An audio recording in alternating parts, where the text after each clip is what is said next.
Hello everyone, my name is Shubham Kejriwal. Welcome to episode number 2 of Spec and Inspect, and in this video we are about to talk about the Lenovo K4 Note, about some of the specifications and my personal impressions about the device. So you must be guessing this by the name itself, Spec and Inspect. If I have made another video regarding this series, and that is regarding the Redmi 3. So check it out, the link will be in the description or in the show notes right over here. So yes, without any further let's start it and talk about the Lenovo K4 Note. So basically, firstly, I would like to clarify that Lenovo Vibe K4 Note and the Lenovo K4 Note, these both are the same thing.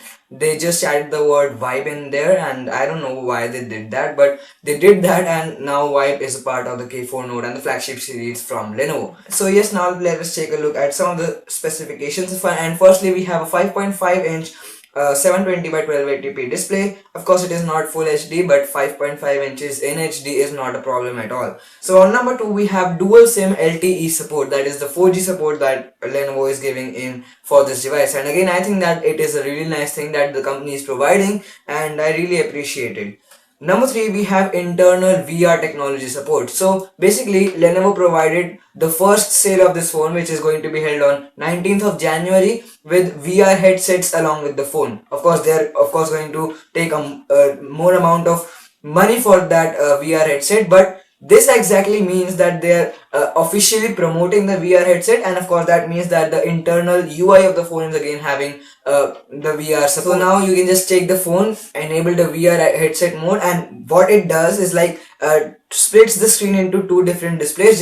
Just connect it into the VR headset, play any video or any movie or something like that, and then you have the movie playing right in front of your head, and that feels really cinematic. So coming to the number 4 specification, we have a 13 megapixel rear and a 5 megapixel front facing camera. Not of a very great news or something like that, because now every other smartphone in this price segment is having this kind of camera. But one thing that I'm not appreciating about this smartphone is again it is having f-stop 2.0. The bokeh effect does get degraded because of this, and I really don't like it, because bokeh for me is really a dope thing that you can have on your smartphone. Next, we come up to the fingerprint scanner technology that the company is providing in this smartphone. So this makes this phone the second phone to come under this price range and to have a fingerprint scanner after the CoolPad Note 3. So again, that is a really nice thing for the smartphone. And one thing which we have along with the smartphone as a surprise is that it supports NFC too. Coming to the next point, we have 16GB internal and 128GB expandable storage that we get with this device. Again, not a very big deal. We get every other smartphone with these kind of specifications. Along with that, we have 3GB of RAM and a 3300 milliamp hour battery.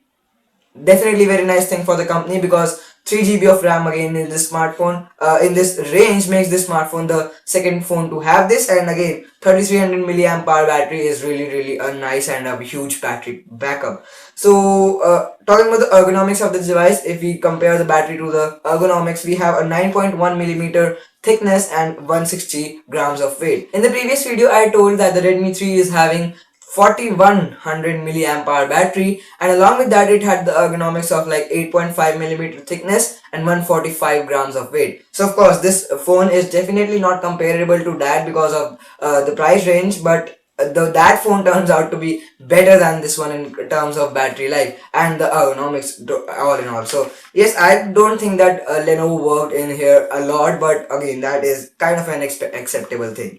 So coming to the next point, we have a MediaTek MT6753 processor inside this device, and if I recall correctly, the K3 Note was having the 6752 processor from MediaTek, and I think that this is again quite an upgradation. But what I feel is not likely good in this smartphone is that the clock speed has been ranked down. So I don't know the exact clock speed frequencies, but I perfectly remember that the clock speed on the K3 Note was higher as compared to this one.